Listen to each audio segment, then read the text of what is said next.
외부 활동 자제해야 되는 거 아니냐 이런 지적이 있는데요. 계속 하실 건가요? 이번 조기 대선에도 부정선거 있을 거라 보시나요? 윤석열 전 대통령이 내란 재판을 받는 사이 한덕수 전 총리와 이상민 전 장관, 최상목 전 부총리가 경찰에서 소환 조사를 받았습니다. 경찰 국수본은 최근 대통령 집무실 복도와 대접견실에 설치된 CCTV를 확보했습니다. 그런데 계엄 당일인 지난해 12월 3일부터 그 다음 날까지의 녹화본에서 한 전 총리와 이 전 장관의 그동안의 진술과는 다른 내용을 포착한 겁니다. 어떤 진술이 어떻게 다른지는 알려지지 않았지만 국무회의 그리고 언론사 단전 단수와 관련이 있다는 추측이 나옵니다. 한덕수 전 총리는 그동안 계엄과 관련해서 국무회의를 주재했을 뿐 깊게 관여돼 있지는 않다는 취지로 말해왔습니다. 최상목 장관과 조태열 장관이 대통령으로부터 페이퍼를 받았지 않습니까? 근데 그 페이퍼를 받은 게 대접견실에서 받았더라고요. 그러니까 대접견실, 지금 국무위원들이 있는 자리에서 받은 거예요. 보셨습니까? 못 보셨습니까? 저는 전혀 기억이 나지 않습니다. 행안부에서 이상민 장관이 특정 언론사에 대한 단수 지시한 사실 알고 계셨습니까? 전혀 모릅니다. 하지만 계엄 바로 다음 날 한 전 총리가 윤 전 대통령에게 전화를 걸어서 15분 가까이 통화를 한 사실이 드러난 만큼 두 사람이 이미 말을 맞췄을 가능성도 배제할 순 없습니다. 불과 보름 전까지만 해도 친윤 의원들은 한덕수 대망론을 띄웠었는데요. 다른 맥락이 존재했던 건지 지켜봐야 할 것 같습니다. 네, 오늘 경찰의 국가수사본부가 한덕수, 최상목, 이상민 이 인사들을 소환해서 조사하고 있다는 내용을 언론에 알렸습니다. 일단 한덕수 전 총리 지금 이 시각에도 수사를 받고 있습니다. 경찰이 CCTV 영상을 확보했는데 계엄령이 선포되던 당일 오후 6시부터 다음 날까지가 담긴 대통령 집무실 복도 그리고 대접견실입니다. 대접견실은 계엄령 선포 직전에 국무회의가 열렸던 바로 그곳입니다. 대통령 집무실 복도와 국무회의가 열렸다는 대접견실에 CCTV 영상이 있다. 근데 이 CCTV 영상을 보니까 한덕수 전 총리가 했던 기존의 진술 내용과 다른 부분이 있더라. 이게 경찰의 설명이거든요. 어떻게 우리가 추정할 수 있을까요? 서영주 의원님. 저는 지금 이제 앞서 한덕수 전 총리와 이상민 전 행안부 장관의 여러 가지 진술들을 우리가 많이 들었을 겁니다. 전혀 모른다, 기억나지 않는다. 본인들은 반대했다. 특히 최상목 전 경제부총리도 나는 계엄에 반대했다. 이런 것인데 지금 대통령실의 경호처가 수사에 협조하면서 CCTV가 확보된 거잖아요. 물론 녹취 부분들이 나오지는 않았겠지만 최소한 이 대통령 집무실 복도가 있다면 집무실에 들락거리는 모습들은 나왔을 겁니다. 예. 몇 시부터 몇 시까지 누가 수시로 대통령 이 집무실에 들락거렸는지 저는 아마 한덕수 총리나 최상목 경제부총리나 이상민 장관이 집무실을 왔다 갔다 하면서 지시를 받았을 가능성이 높지 않냐. 저는 그거를 몰랐다라고 하는 표현으로 행동만 봐도 관여가 깊숙이 됐고 국무회의를 개최하기 전에 행안부 장관, 경제부총리, 국무총리가 윤석열 전 대통령과 이 내란의 부분에 있어서의 동조했거나 모의했거나 협조했거나 할 수 있는 저는 어떤 그런 증거 자료들이 확보되지 않는가 추측이 됩니다. 예. 그리고 이제 국무회의에서도 결국에는 그 쪽지들 지금 말했자면 단전단수 부분이라든지 조태열 외교부 장관에게 갔던 쪽지들이 어떤 방식으로 정리가 됐고 어떻게 건네졌는지는 대략 CCTV를 통해서 알 수 있는 거 아니겠습니까? 이게 영상이 녹화가 되어 있으니까 음성이 안 들어가 있더라도 그렇습니다. 그런 장면들을 다 볼 수 있는 거죠. 그렇습니다. 들락달락하는 거, 수시로 들락달락하는 건 지시를 받고 움직였는지 아니면 정말로 본인은 국무회의만 주재했다면 국무회의 한번 집무실 한번 들어갔다가 화가 나서 접견실에 있어야 될 거 아닙니까? 근데 예를 들어서 수시로 하면서 쪽지를 본인이 들고 가는 모습들이 있었다면 이거는 아주 내란에 있어서 중요 임무를 맡았다라고 할 수 있는 부분이기 때문에 저는 이 CCTV 분석이 매우 중요한 단서가 될 수 있겠다 그런 예. 말씀드립니다. 저도 조심스럽지만 이 계엄과 관련한 문건을 과연 이분들이 받은 후에 어떻게 행동했는가 이 부분에 대한 조사가 집중되지 않을까 이렇게 예측해 봅니다.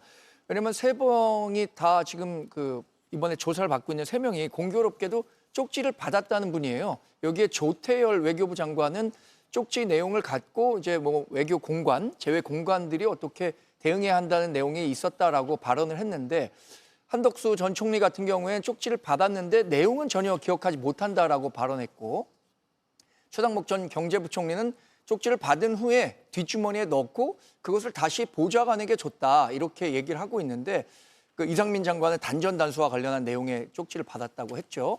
과연 이것이 뭐 한덕수 전 총리가 얘기했던 것처럼 전혀 기억을 못할 정도로 순간적으로 이루어졌던 일이었는지 아니면 충분히 숙지하고 있었음에도 불구하고 본인은 기억나지 않는다고 이야기하는 건지 이런 부분들에 대한 검증, 뭐 수사기관에서는 네. 필요했다라고 보는 것이 합리적이지 않을까 싶고요. 예. 최상목 경제부총리가 받았다는 쪽지도 굉장히 중요한 단서가 됐었거든요. 탄핵 과정에서 계엄 과정에서 어떤 역할을 했었는지에 대한 이야기들을 증명할 수 있는 내용이어서 이번 그 CCTV 내용은 아마도 계엄 관련한 쪽지에 대해서 세 명이 어떤 반응을 보이고 그 자리에서 대통령과 어떤 식의 대화를 나눴는지 대화 내용은 녹음 안 됐다고 가정한다고 말이죠.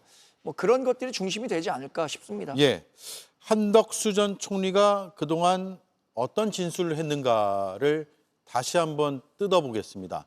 국회에서 한 발언도 있고요. 앞서 들으셨다시피 또 탄핵 심판의 증인으로 나와서 한 발언도 있고요.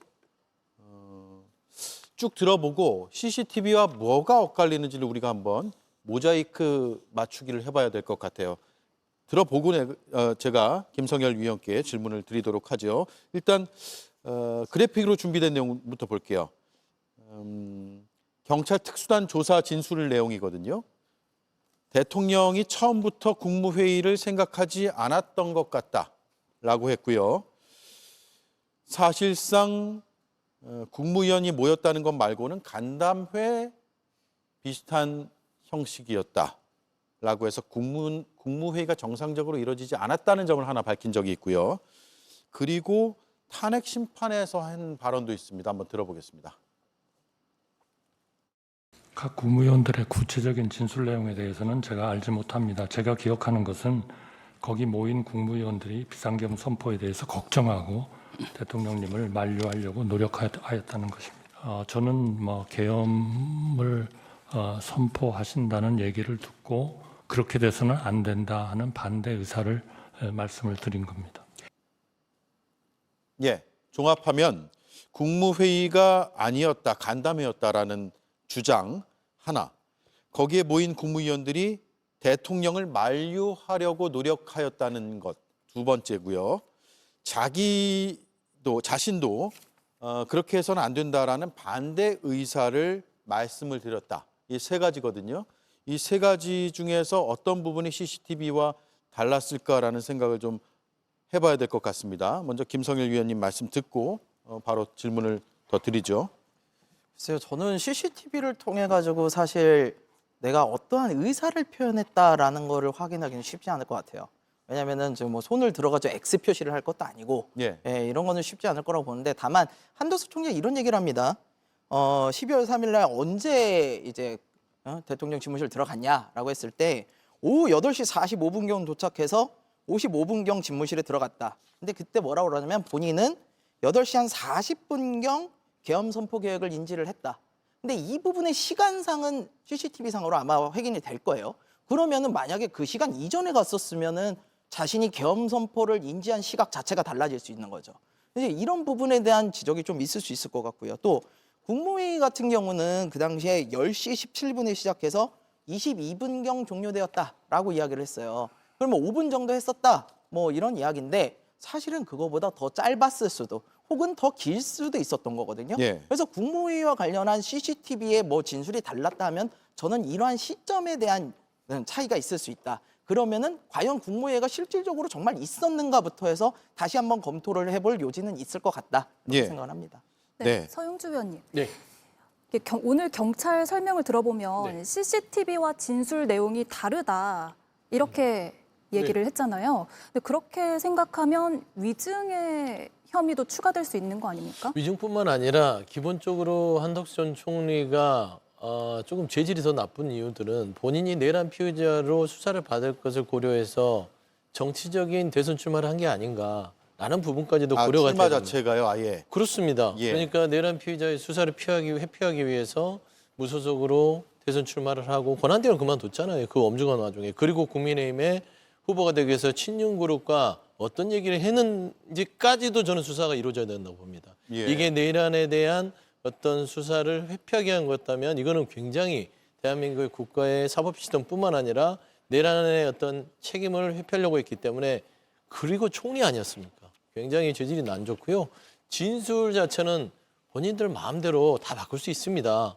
예를 들어서 단적으로 건진 법사가 목걸이 6천만 원짜리도 잊어버렸다고 진술하고 있잖아요. 예. 뭐 샤넬백 수천만 원짜리도 자기는 본인은 김건희 씨한테 주지 않고 그 비서한테 줬는데 그것도 잃어버렸다고 하고 있지 않습니까? 그래서 진술은 증거가 명확하게 나오기 전까지는 정말 이게 뭐 말하자면 그 혐의를 받고 있는 사람은 마음대로 좀 신뢰할 수 없는 것이고요. 사실상 영상 자료만큼 확실한 증거가 어디 있겠습니까? 그래서 저는 그 영상 자료를 통해서 저는 드러나는 것들이 지금 경찰이 그냥 단순하게 왔다 갔다 하는 모습을 가지고 피해자로서 강도 높은 수사를 하고 있지 않다고 생각합니다. 예. 그래서 최소한 얼마만큼의 그 쪽지가 오가고 그 쪽지 와중에서 한덕수 전 총리와 최상목 전 경제부총리, 이상민 장관이 어떤 역할을 했는지가 그 동선상에 누가 보더라도 확연하게 드러날 만큼의 어떤 증거 능력이 되기 때문에 좀 수사에 박차를 가고 있다. 예. 그렇게 생각되네요. 경찰이 굉장히 민감한 시기이고 대선이 8일 앞으로 다가온 이 시점에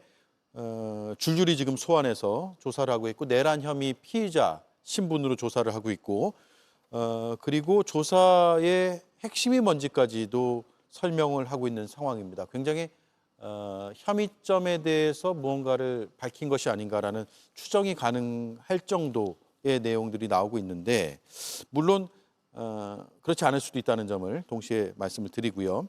한덕수 전 국무총리가 지난해 12월 3일에 계엄이 선포가 됐고 4일 해제된 직후의 영상이 있거든요. 그리고 최근에 또 계엄 해제와 관련해서 취재진의 질문에 대해서 답한 부분도 있어서 저희가 이어서 영상을 준비했습니다. 들어보겠습니다. 고생하십니다. 국무회의 내일 아침에 열리는 걸까요? 계엄 해제 이후에요. 2시까지 1시간의 행정이 좀 늘어난대요. 기자님. 그때 뭐 하셨는지 하나만 여쭤볼 수 있을까요?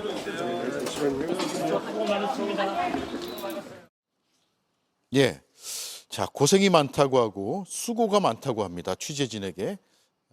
다만 질문에 대한 핵심 내용에 대한 답변은 전혀 없었고요.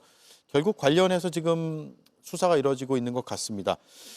앞서 서영주 위원은 수사망을 피하기 위해서 혹은 수사 대상이 될 수 있기 때문에 출마를 선언했을 가능성도 있다라는 점을 짚었는데 그렇게 보시는지 혹은 반론이 저는 있으신지요? 동의하기가 어렵습니다. 예. 대선 후보로 출마했다는 이유만으로 사법적인 수사를 피할 수 있는 건 아니죠. 오히려 국회의원이 되면은 수사망을 피할 수는 있죠. 예. 이재명 후보도 대통령 선거에서 패배한 후에 그분이 이제 6월 1일에 이루어진 보궐선거에서 국회의원에 당선됨으로써 이른바 입법국회를 방탄국회로 만들 수 있었던 거를 보면 대선 후보가 되는 것이 이 사법적인 그 수사 절차를 피할 수 있는 방법은 예. 아니고 그렇다면 오히려 국회의원에 도전했었어야 한다고 생각하고요. 저는 지금으로선 뭐 단언해서 말씀드리기는 어렵겠습니다만 다양한 그 디지털 기록들이 남아 있을 겁니다. 뭐 경호처든 대통령실에서든 그것과 지금까지 했었던 한덕수 전 총리의 발언이 얼마나 사실관계에 부합하는지 이 부분들에 대한 수사기관의 그 수사 결과가 나오면 예. 뭐 실제로 사법 절차를 피할 수 없는 부분이 있다면 책임을 져야겠죠. 그렇지 않은 부분이 있다면 본인이 수사 과정에서 소명을 하면 될 일이라고 생각합니다. 예, 알겠습니다. 시간이 거의 다 됐는데 혹시 준비한 내용 중에 발언 못하신 것 있으면 말씀해 주시고 끝낼까요? 예. 네. 알겠습니다. 길게 얘기를 할 것 같아서 알겠습니다. 끝내시는 게 좋을 것 네. 같아요. 여기까지 하고요. 이번 주 수고 많으셨고 다음 주에 뵐 때는 아마 이제 선거 거의 뭐 직전이기 때문에 네. 또 할 얘기가 많을 것 같습니다. 고생 많으셨습니다. 고맙습니다. 네. 다름이 공존하는 위대한 나라. 우리는 또다시 답을 찾을 것입니다.